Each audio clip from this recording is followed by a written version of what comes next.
सो जय हिंद दोस्तों, हम लोग जो है 2015 के बीपीएससी में जो प्रश्न पूछे गए थे उस पर वर्क कर रहे हैं। तो इसका पार्ट 1 जो है कल अपलोड किया जा चुका है, जिसमें 50 प्रश्न लिए गए थे। आज जो है पार्ट 2 है इसका, और इसमें भी 50 प्रश्न लिए जाएंगे दोस्तों। कल इसका पार्ट 3 आएगा, उसमें भी 50 प्रश्न लिए जाएंगे, यानी कुल 150 का जो एग्ज़ाम होता है बीपीएससी का, तो उसको जो हम लोग 3 पार्ट में रख करके पढ़ने का प्रयास कर रहे हैं। क्योंकि अगर 150 प्रश्न एक वीडियो में लिया जाए तो दोस्तों वीडियो काफ़ी लंबा हो जाएगा, क्योंकि एक्सप्लेनेशन भी करना प्रत्येक प्रश्न का तो संभव नहीं है, ज़रूरी भी इतना नहीं होता, लेकिन जहाँ ज़रूरी होता है तो एक्सप्लेनेशन मैं करती हूँ। तो ये वीडियो बहुत लंबा हो जाएगा अगर हम लोग 150 प्रश्न लेते, इसलिए इसको 3 पार्ट में करके हम लोग पढ़ते हैं। तो चलिए बिना वक्त गंवाए जो इस पार्ट 2 के पहले प्रश्न की ओर हम लोग बढ़ते हैं। तो ये करंट से जोड़ा गया प्रश्न है दोस्तों। करंट का प्रश्न की अगर हम लोग बात करें तो अभी के संदर्भ में ज़्यादा इसका इम्पोर्टेंस नहीं रह जाता है।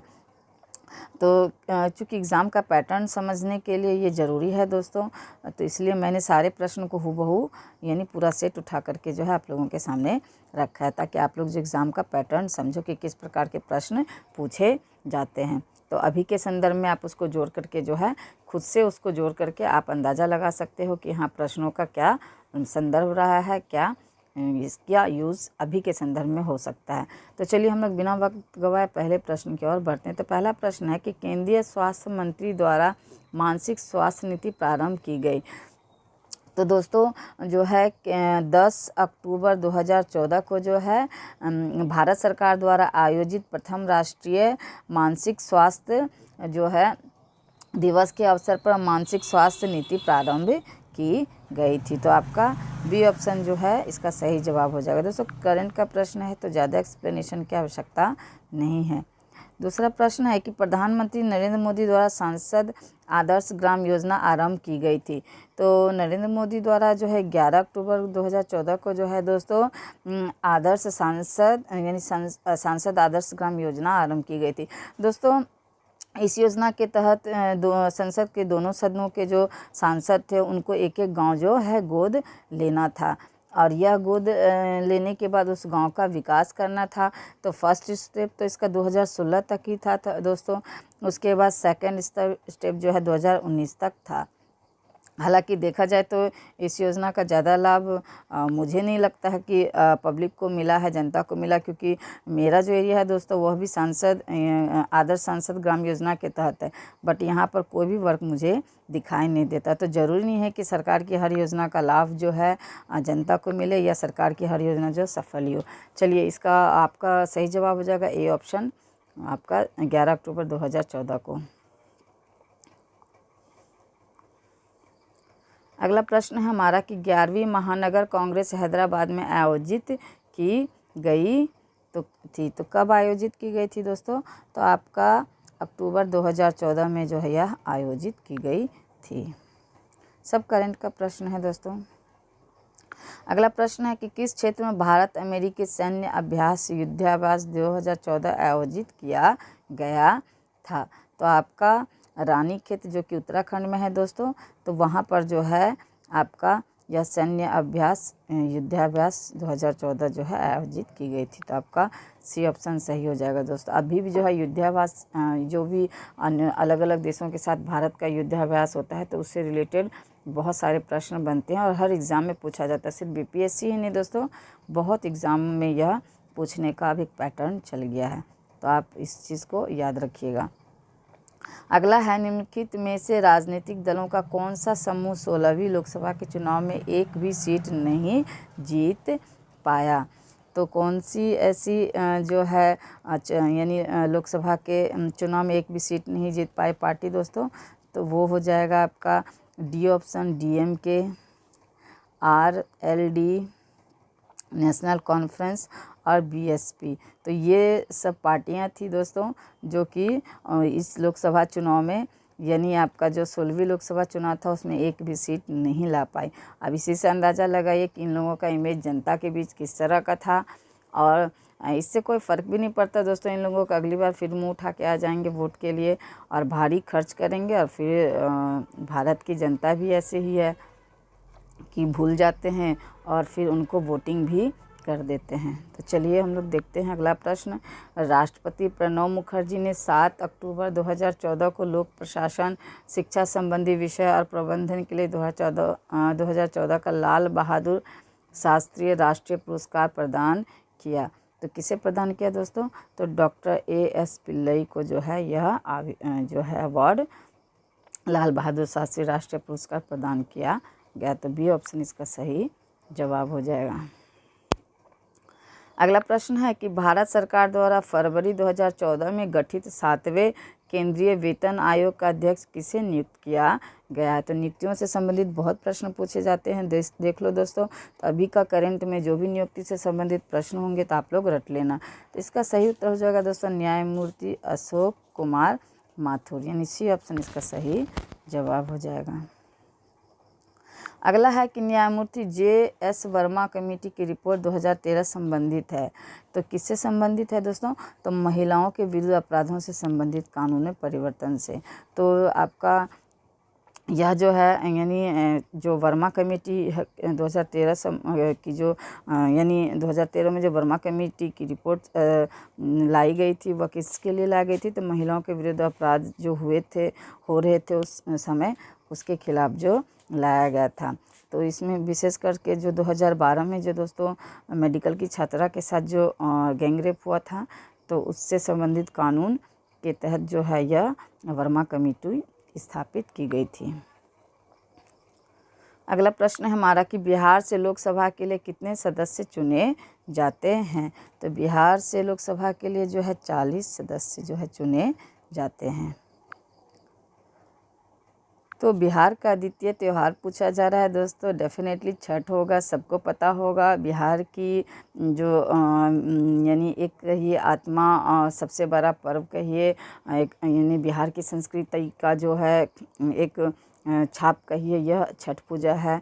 और यह जो है यानी महापर्व है बिहार का। और इस पर्व से बड़ा बिहार में कोई पर्व नहीं होता है दोस्तों। इसको इसलिए महापर्व के नाम से जाना जाता है। यह जो है स्पेशली सूर्य भगवान और जो है छठ माँ का इसमें पूजा किया जाता है। तो यह भी निश्चित रूप से याद रखिए। अगला प्रश्न है कि इनमें से किसको 2014 ईस्वी में साहित्य के लिए नोबेल पुरस्कार प्रदान किया गया था? तो दोस्तों पैट्रिक मोडियानो को जो है आपका 2014 का साहित्य में जो है नोबेल पुरस्कार प्रदान किया गया था। तो डी ऑप्शन इसका सही जवाब हो जाएगा। अगला प्रश्न है कि निम्नलिखित यूरोपीय यूनियन देशों में से फिलिस्तीन राज्य को आधिकारिक मान्यता देने वाला प्रथम देश कौन है? तो प्रथम देश कौन है दोस्तों? तो स्वीडन के द्वारा जो है आपका फिलिस्तीन को जो है राज्य का आधिकारिक मान्यता दिया गया था। तो यह यूरोपियन यूनियन का जो है सदस्य था दोस्तों। तो प्रथम तो ये हुआ, लेकिन इसके बाद जो है बहुत सारे देशों ने फिलिस्तीन को जो है आपको आधिकारिक मान्यता दी थी। हाल फिलहाल में दोस्तों आपका यानी 2021 में आपका फिलिस्तीन और इजराइल के बीच युद्ध हुआ था। तो उसको भी आप लोग याद कर लेना, क्योंकि उससे जोड़ करके प्रश्न जो है पूछने की संभावना बनती है। चलिए अगला प्रश्न हम लोग देखते हैं कि निम्नलिखित में से किस देश ने जनवरी 2014 में अपने सभी वयस्क पुरुषों के लिए सैन्य सेवा को अनिवार्य बनाने का निर्णय लिया था? तो आपका UAE के द्वारा जो है दोस्तों आपका यानी जितने भी 18 वर्ष से ऊपर के जो पुरुष थे उनको यानी आपको सेवा में यानी सैन्य सेवा में अनिवार्य होना यानी सैन्य सेवा में प्रवेश लेना अनिवार्य कर दिया गया। तो कहाँ का है यह? तो UAE देश में यह कानून लाया गया था। अगला प्रश्न है हमारा कि वैश्विक वित्तीय विकास रिपोर्ट 2014 का विषय है। तो विषय क्या है दोस्तों? तो वित्तीय समावेश जो है आपका 2014 का विषय है विकास रिपोर्ट की। सी ऑप्शन इसका सही जवाब हो जाएगा।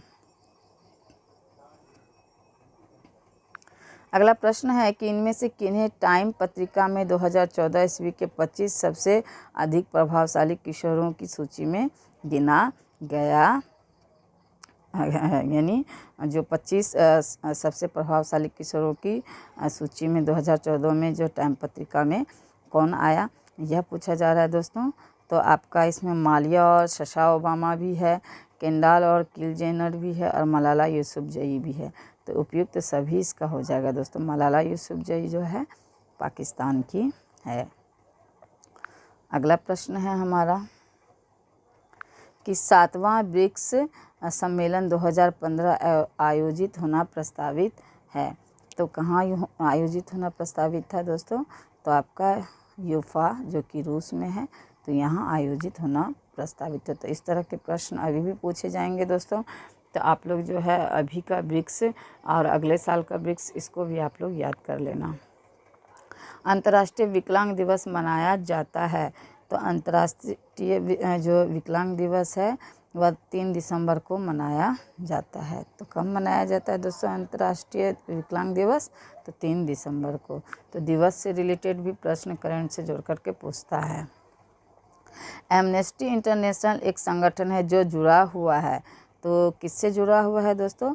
तो मानव अधिकारों के संरक्षण से जो है एमनेस्टी इंटरनेशनल संगठन जुड़ा हुआ है। तो बी ऑप्शन आपका सही जवाब हो जाएगा। अगला प्रश्न है कि अक्टूबर 2014 में भारत 3 वर्षों के लिए सदस्य के रूप में पुनः निर्वाचित हुआ। तो कहाँ निर्वाचित हुआ दोस्तों? तो संयुक्त राष्ट्र आर्थिक और सामाजिक परिषद के लिए जो है निर्वाचित आपका हुआ पुनः। तो आपका सी ऑप्शन सही जवाब हो जाएगा। ये सारा करंट से ही जुड़ा हुआ प्रश्न है दोस्तों। अगला है कि अंगोला, मलेशिया, न्यूजीलैंड, स्पेन और वेनेजुएला 16 अक्टूबर 2014 को गैर स्थायी सदस्यों के रूप में सेवा करने हेतु चुने गए। तो कहाँ के लिए चुने गए दोस्तों? तो आपका डी ऑप्शन हो जाएगा, संयुक्त राष्ट्र सुरक्षा परिषद के लिए जो है ये चुने गए। तो डी ऑप्शन इसका सही जवाब हो जाएगा। अगला प्रश्न है कि निम्नलिखित देशों में से किसने फरवरी 2014 में सोची शीतकालीन ओलंपिक खेलों में सबसे अधिक संख्या में स्वर्ण पदक जीते? तो आपका रूस के द्वारा जो है सबसे ज़्यादा जो है शीतकालीन ओलंपिक में खेलों में स्वर्ण पदक जीते गए थे। तो आपका जो भी अभी ओलंपिक हुए दोस्तों और पैरा ओलंपिक हुए हैं, तो उससे रिलेटेड जो भी प्रश्न बनते हैं तो आप लोग उसको रट डालना, क्योंकि उससे जोड़ करके प्रश्न एकदम डेफिनेटली पूछे ही जाएंगे। अगला प्रश्न है कि इनमें से किस बहुमुखी योग्यता वाले क्रिकेट खिलाड़ी ने एक दिवसीय अंतर्राष्ट्रीय क्रिकेट के इतिहास में जनवरी 2014 में तीव्र गति से शतक बनाया? तो आपका कौन है दोस्तों? तो कोरे एंडरसन। तो डी ऑप्शन इसका सही जवाब हो जाएगा। चैंपियंस लीग T20 2014 का विजेता कौन था? तो अभी का जो T20 हुआ दोस्तों उसको भी याद कर लेना, क्योंकि देख लो अभी प्रश्न आया है। तो चेन्नई सुपर किंग्स। तो अभी जो T20 हुआ है दोस्तों उसमें भी जो है चेन्नई सुपर किंग्स ही जो है विजेता बना है। तो आपका डी ऑप्शन जो है आपका सही जवाब हो जाएगा। अगला प्रश्न है कि 17वें एशियन गेम्स 2014 में भारत का स्थान क्या था? तो क्या था दोस्तों? आपका 8वां। तो ए ऑप्शन आपका सही जवाब हो जाएगा। इनमें से कौन 17वें एशियन गेम्स में पुरुषों के 65 किलोग्राम फ्रीस्टाइल कुश्ती में स्वर्ण पदक विजेता था? तो आपका योगेश्वर दत्त जो है दोस्तों आप पुरुषों के 65 किलोग्राम फ्रीस्टाइल कुश्ती में स्वर्ण पदक विजेता था। अगला प्रश्न है कि 20वें राष्ट्रमंडल खेलों में किस देश ने 5वां स्थान प्राप्त किया? तो आपका किस देश ने 5वां स्थान प्राप्त किया दोस्तों? तो आपका जो है यह स्थान प्राप्त करने वाला भारत है, यानी अपना देश भारत जो है 20वें राष्ट्रमंडल खेलों में जो है आपका 5वां स्थान प्राप्त किया था। तो डी ऑप्शन जो है आपका सही जवाब हो जाएगा। अगला प्रश्न है कि किसने अपना प्रथम grand slam Australian open tennis competition 2014 महिला का एकल खिताब जीता? तो लीना जो है दोस्तों यह महिला का एकल खिताब जो है 2014 में ऑस्ट्रेलियन ओपन में जीती। ये सब करंट से जोड़ करके प्रश्न है दोस्तों। सेफ टूर्नामेंट 2013 का विजेता कौन था? तो अफ़गानिस्तान जो है दोस्तों इस टूर्नामेंट 2013 का विजेता था। अगला है कि खेल कूद में उत्कृष्टता के लिए कौन सा पुरस्कार दिया जाता है। तो अर्जुन पुरस्कार दिया जाता है, यानी खेल का जो है सर्वोच्च पुरस्कार जो है अर्जुन पुरस्कार ही है। तो यह खेल कूद में उत्कृष्टता के लिए ही दिया जाता है। दोस्तों खेल से जोड़ करके बहुत प्रश्न पूछा जाता है और इस बार तो बहुत सारे खेल हुए हैं, जिसमें आपका पैरा ओलंपिक और ओलंपिक इन सब से जोड़ करके ज़रूर प्रश्न पूछे जाएंगे। तो आप लोग रट डालना इससे जुड़े हुए प्रश्नों को। चलिए अगला प्रश्न हम लोग देखते हैं कि प्रिंस ऑफ वेल्स कप किस खेल से संबंधित है। तो आपका यह जो है गोल्फ से संबंधित है। इस खेल के यानी यह खेल जो है सबसे पहले इंग्लैंड में यह जो है स्टार्ट किया गया था, यानी इसकी शुरुआत इंग्लैंड से मानी जाती है। और क्रिकेट का भी स्टार्टिंग कहाँ से हुआ दोस्तों, तो इंग्लैंड से ही हुआ। अगला है कि निम्नलिखित में से कौन हड़प्पा और मोहनजोदड़ो के उत्खनन से संबंधित नहीं थे। तो दोस्तों R D. Banerjee, K N. Dixit, M S. Vats, ये सब जो है हड़प्पा और मोहनजोदड़ो से संबंधित थे। तो वी.ए. स्मिथ जो है दोस्तों, यह जो है आपका यानी हड़प्पा सभ्यता से या मोहनजोदड़ो के उत्खनन से इनका कोई लेना देना नहीं है। तो ये जो थे दोस्तों यह भाषाविद थे, यानी वी.ए. स्मिथ। इन्होंने 1800 जो है 71 से 1900 तक जो है क्या किया, ये भारतीय सिविल सेवा में इस दौरान थे। और इस सिविल सेवा के दौरान इन्होंने अपने पूरा यानी इस सिविल सेवा के रिटायरमेंट के बाद उन्होंने अपना पूरा जीवन क्या किया दोस्तों, तो लेखनी को दिया। तो आपका डी ऑप्शन इसका सही जवाब हो जाएगा। अगला प्रश्न है कि गौतम बुद्ध अपना प्रथम उपदेश कहाँ दिए थे। तो दोस्तों सारनाथ में जो है उन्होंने अपना प्रथम उपदेश दिया। बोध गया में तो दोस्तों उन्हें ज्ञान की प्राप्ति हुई और सारनाथ में उन्होंने अपना प्रथम उपदेश अपने 5 प्रथम शिष्यों को दिया। और यह जो है घटना धर्म चक्र परिवर्तन के नाम से जाना जाता है। तो बुद्ध से संबंधित यानी बुद्ध के जीवन से संबंधित अलग अलग घटनाओं को जो है अलग अलग शब्दों से जो है संबोधित किया गया है। तो सारनाथ इसका आंसर हो जाएगा दोस्तों। प्राचीन भारत का नेपोलियन किसे कहा जाता है। तो दोस्तों समुद्रगुप्त को जो है प्राचीन भारत का जो है नेपोलियन कहा जाता है, क्योंकि इन्होंने जो है अपने साम्राज्य विस्तार के लिए जो है बहुत सारे दोस्तों युद्ध किए और अपने युद्धों के द्वारा है जो इन्होंने अपने साम्राज्य का बहुत अधिक विस्तार किया। तो सबसे अधिक इनके शासनकाल में जो है साम्राज्य का विस्तार हुआ, तो इसीलिए इन्हें जो है प्राचीन भारत का नेपोलियन कहा जाता है। हर्षवर्धन के शासनकाल में किस चीनी यात्री ने भारत की यात्रा की थी। तो दोस्तों आपका हिनसांग हो जाएगा। इसको याद करने का एक ट्रिक मैं बताती हूँ दोस्तों, क्योंकि ये सब चीज़ें जो है कन्फ्यूजिंग होते हैं, कौन सा यात्री किसके दरबार में आया। तो इसको इस तरह से याद कर सकते हैं कि ह से हिनसांग हो रहा है और ह से हर्षवर्धन हो रहा है, तो आप इस तरह से याद कर सकते हैं, तो आसानी से आपको याद हो जाएगा। बाकी तो ये सब कंफ्यूजिंग फैक्ट है, आपको कन्फ्यूज़न ही एग्ज़ाम में क्रिएट करता है। तो आप हिनसांग को ह से और ह से हर्षवर्धन के तरफ को रिलेट करके याद कर सकते हैं। अगला है कि 2.5 दिन का झोपड़ा क्या है। तो दोस्तों 2.5 दिन का झोपड़ा क्या है, तो यह जो है मस्जिद है दोस्तों।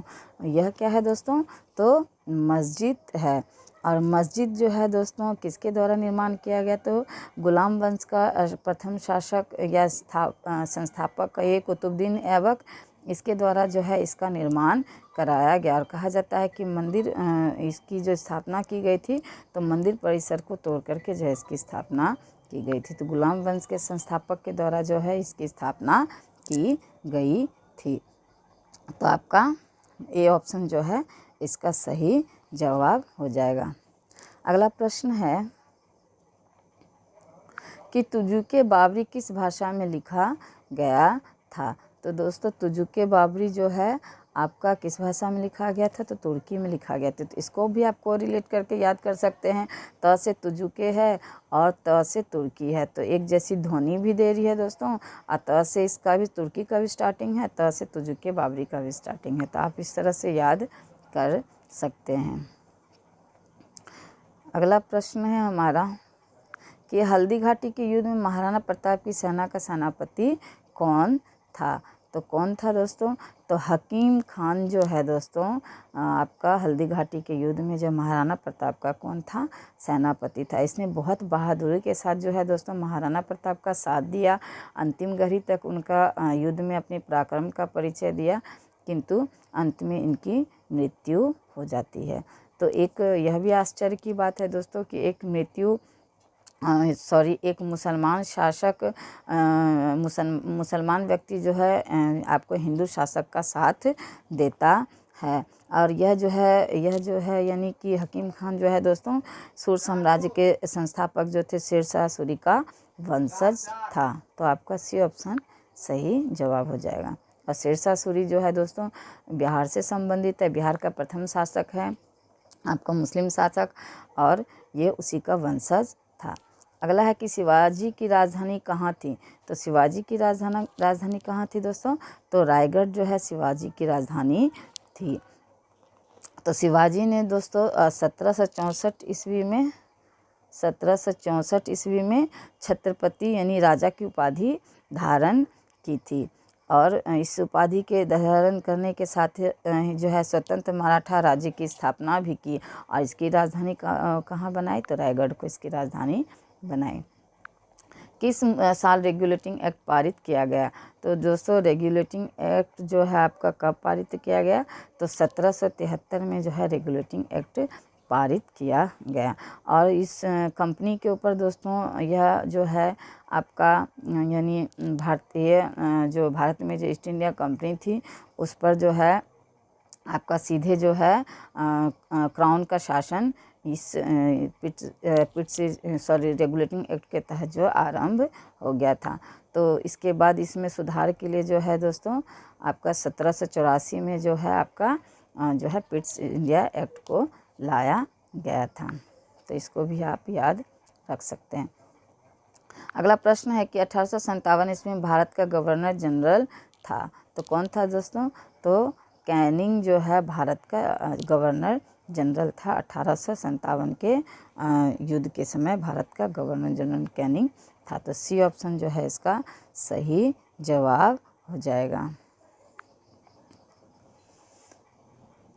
अगला प्रश्न है कि किस घटना के बाद महात्मा गांधी ने असहयोग आंदोलन को अपनी हिमालय जैसी भूल बताई थी। तो दोस्तों चौरा चौरी की घटना को जो है महात्मा गांधी ने अपने हिमालय जैसी भूल बताई थी।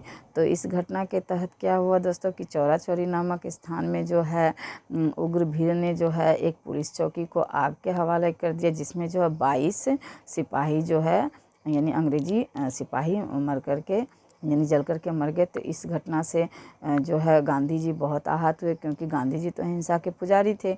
और इस ऐसी हिंसा जिसमें कि 22 लोग जिंदा जल गए, तो उस चीज़ को तो वो बर्दाश्त नहीं कर पाए। तो इसकी वजह से जो है वह क्या किए, जो असहयोग आंदोलन को स्थगित कर दिए 1922 में, यानी 20 में तो यह आरंभ हुआ और यह बहुत तूल पकड़ रहा था यह आंदोलन, लेकिन इस चौरा चौरी की घटना के बाद इस आंदोलन को स्थगित उन्होंने कर दिया और हिमालय जैसी भूल भी उसको बताया।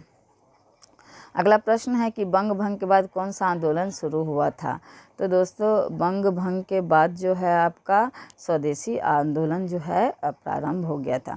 तो 1905 में जो है दोस्तों लॉर्ड कर्जन के द्वारा जो है बंगाल का विभाजन कर दिया गया था पूर्वी और पश्चिमी बंगाल में। तो पूर्वी बंगाल में जो है आपका मुस्लिम बहुल क्षेत्र रहा और पश्चिमी बंगाल में हिंदू बहुल क्षेत्र, यानी फूट डालो राज करो के तहत जो है हिंदू मुसलमान को बांट करके बंगाल का विभाजन कर दिया।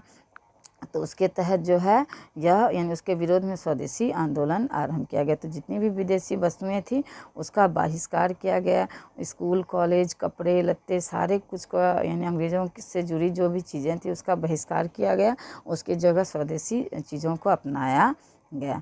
तो यह जो है आपका यानी कि यह विरोध करने का भारतीयों का एक तरीका था बंगाल विभाजन का। और लास्ट में जो है 1911 में जो है इस विभाजन को जो है रद्द किया गया। अगला प्रश्न है हमारा कि इंडियन नेशनल कांग्रेस की प्रथम भारतीय महिला अध्यक्ष कौन थी। तो प्रथम भारतीय महिला अध्यक्ष कौन थी दोस्तों, तो आपका इसका सही जवाब हो जाएगा सरोजनी नायडू। तो सरोजनी नायडू जो है प्रथम भारतीय महिला अध्यक्ष थी इंडियन नेशनल कांग्रेस की। और एनी बेसेंट भारतीय राष्ट्रीय कांग्रेस की प्रथम महिला अध्यक्ष थी। यानी अगर कांग्रेस की प्रथम महिला अध्यक्ष की बात पूछी जाए दोस्तों तो आपका एनी बेसेंट हो जाएगी, किंतु यह भारतीय नहीं थी, तो यहाँ भारतीय पूछा जा रहा है दोस्तों, तो भारतीय हो जाएगी सरोजनी नायडू। और एनी बेसेंट जो 1917 के जो है कलकत्ता अधिवेशन में जो है दोस्तों, यानी इन्होंने जो है कांग्रेस की अध्यक्षता की थी। तो यह प्रश्न बहुत पूछा जाता है, तो इसको एकदम इस कन्फ्यूज़न को आप क्लियर कर लीजिए, क्योंकि यहाँ महिला भारतीय महिला पूछा जा रहा है, तो कहीं ऐसा ना हो कि महिला पूछे और आप लोग एक्साइटमेंट में गलत जवाब दे दो, तो वहाँ भारतीय महिला को ध्यान देना है। अगला है कि मैडम कामा ने 1907 ईस्वी में प्रथम तिरंगा ध्वज कहाँ फहराया था। तो कहाँ फहराया था दोस्तों, तो आपका स्टुटगार्ट में जो है मैडम कामा ने 1907 में जो प्रथम भारतीय तिरंगा झंडा फहराया था। स्टुटगार्ट कहाँ है दोस्तों, तो जर्मनी में है। तो यह पहला अवसर था दोस्तों जब विदेशी धरती पर भारतीय ध्वज फहराया गया था। तो यह बहुत गर्व की बात है दोस्तों। इस दिवस को बर्लिन कमेटी जो है फ्लैग दिवस के रूप में भी जानती है, यानी मनाती है। चलिए अगला प्रश्न हम लोग देखते हैं कि नालंदा विश्वविद्यालय के संस्थापक कौन थे। तो दोस्तों कुमारगुप्त के द्वारा जो है नालंदा विश्वविद्यालय की स्थापना की गई थी। और 427 ईस्वी में कुमारगुप्त जो है चंद्रगुप्त द्वितीय के पुत्र थे दोस्तों, तो उनके द्वारा जो है 427 में इसकी स्थापना की गई थी। और यह विश्वविद्यालय जो है दोस्तों 1193 तक खूब फला फूला, किंतु फिर जो है बख्तियार खिलजी का इस पर आक्रमण हुआ दोस्तों, इसको पूरी तरह से नष्ट कर दिया गया। इसकी सारी किताबों को जला दिया गया। कहा जाता है कि इसमें इतनी सारी किताबें थी दोस्तों कि उसके आग लगाने के बाद लगभग 1 महीना तक जो है किताबें जलती ही रही। तो समझिए कि वहाँ कितनी पुस्तकें रही होगी और भारत के लिए जो है कितना बड़ा नुकसान मुस्लिम शासकों के द्वारा किया गया था। चलिए अगला प्रश्न हम लोग देखते हैं कि बिहार के कौन से स्थान में गांधी जी ने अपना प्रथम सत्याग्रह किया था। तो दोस्तों चंपारण हो जाएगा। 1915 में तो गांधी जी साउथ अफ्रीका से भारत आए थे, और जो है 1917 में जो है राजकुमार शुक्ल के आग्रह पर जो है वह बिहार आए और चंपारण सत्याग्रह यानी नील मजदूरों के लिए जो यह आयोजन यानी यह आंदोलन किया गया था। तो आपका 1917 में चंपारण में यह किया गया था। बिहार में यानी भारत में पूछा जाए दोस्तों तो यह चंपारण सत्याग्रह हो जाएगा उनका प्रथम भारत में सत्याग्रह का आंदोलन। अगर ऑल ओवर पूछा जाए तो दक्षिण अफ्रीका इसका जवाब हो जाएगा। तो दक्षिण अफ्रीका में उन्होंने प्रथम सत्याग्रह किया था और भारत में बिहार में किया। और भूख हड़ताल की अगर बात करें दोस्तों तो इसके अगले साल 1918 में अहमदाबाद मिल मजदूर आंदोलन हुआ था, तो उसमें उन्होंने प्रथम बार भूख हड़ताल का प्रयोग किया था। अगला है कि इंडिका का लेखक कौन था। तो इंडिका का लेखक कौन था दोस्तों, मेगास्थनीज के द्वारा जो है इंडिका की रचना की गई थी। तो आपका बी ऑप्शन सही जवाब होगा। यह बहुत बार प्रश्न पूछा गया, तो इसको भी आप रट ही डालो। पटना में किस सिख गुरु का जन्म हुआ था। तो दोस्तों किसका जन्म हुआ था पटना में, तो आपका गुरु गोविंद सिंह का जन्म हुआ था। और ये 90 गुरु तेग बहादुर 90 गुरु थे दोस्तों, उनके ये क्या थे, तो पुत्र थे। तो इनका जन्म कहाँ हुआ, आपका पटना में। और ये 10वें गुरु है दोस्तों, या 10वें या अंतिम गुरु इनको कहिए। तो इनके बाद जो है गुरु की परंपरा ही ख़त्म कर दी गई दोस्तों।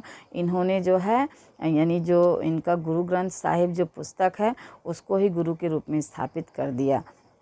तो ये गुरु की परंपरा यहीं से इनके काल से ही ख़त्म हो जाता है, इसलिए ये अंतिम गुरु माने जाते हैं गुरु गोविंद सिंह। और इनका ही जन्म जो है पटना में हुआ था। तो 1666 में इनका जन्म हुआ था। चलिए अगला प्रश्न हम लोग देख लेते हैं कि 1922 ईस्वी में गया कि इंडियन नेशनल कांग्रेस के अधिवेशन के अध्यक्ष कौन थे। तो दोस्तों कांग्रेस के अधिवेशन से संबंधित मेरे चैनल पर ये 2 वीडियो अपलोडेड है, तो उसमें जो है सारा डिटेलिंग दिया हुआ, तो आप लोग प्लेलिस्ट में जा कर के देख सकते हैं, क्योंकि ये कन्फ्यूजिंग फैक्ट है दोस्तों। आपका 1885 में कांग्रेस की स्थापना हुई थी और प्रत्येक साल यह अधिवेशन होता था, तो अलग अलग जगहों में होता था, इसके अध्यक्ष भी अलग अलग होते थे। तो यह बहुत कन्फ्यूजिंग फैक्ट है, तो इसलिए जो है और इससे प्रश्न भी बहुत पूछा जाता है। तो आप लोग वो वीडियो प्लेलिस्ट में जा कर के ज़रूर देखिए, ताकि जो है आपको एक बेसिक समझ बन पड़े, और इससे चूँकि प्रश्न आता ही आता है, तो इसलिए आपको याद करना ही होगा। तो क्या पूछा है दोस्तों कि 1922 ईस्वी में गया कि इंडियन नेशनल कांग्रेस के अधिवेशन के अध्यक्ष कौन थे? तो चित्तरंजन दास दोस्तों आपके अध्यक्ष थे। आपका ए ऑप्शन ही इसका सही जवाब हो जाएगा। अगला और अंतिम प्रश्न है कि जयप्रकाश नारायण किस नाम से पहचाने जाते हैं? तो किस नाम से पहचाने जाते हैं दोस्तों? तो ये जो है लोकमान्य के लोकनायक के नाम से जाने जाते हैं। तो बी ऑप्शन जो है आपका सही जवाब हो जाएगा। लोकमान्य के नाम से तिलक जाने जाते हैं दोस्तों, तो लोकनायक के नाम से कौन जाने जाते हैं? जयप्रकाश नारायण जाने जाते हैं, यानी लोगों के नायक के रूप में वे जाने जाते हैं। उन्होंने दोस्तों 1970 के दशक के मध्य, यानी 1970 के दशक के मध्य में प्रधानमंत्री इंदिरा गांधी के यानी गांधी के विरुद्ध आंदोलन का नेतृत्व किया था, और इन्होंने इंदिरा गांधी को सत्ता से बाहर करने के लिए संपूर्ण क्रांति, तो यह प्रश्न पूछा जाता है, संपूर्ण क्रांति का आह्वान किया था। और 1899 में जो है दोस्तों इनके मरणोपरांत जो है इन्हें भारत रत्न से सम्मानित किया गया था। तो आपका बी ऑप्शन जो है इसका सही जवाब हो जाएगा। तो कैसे लगे प्रश्न दोस्तों? अगर अच्छे लगे तो वीडियो को लाइक कीजिए, शेयर कीजिए, और अगर चैनल को सब्सक्राइब नहीं किए हैं तो सब्सक्राइब भी ज़रूर कीजिए। चलिए, जय हिंद दोस्तों।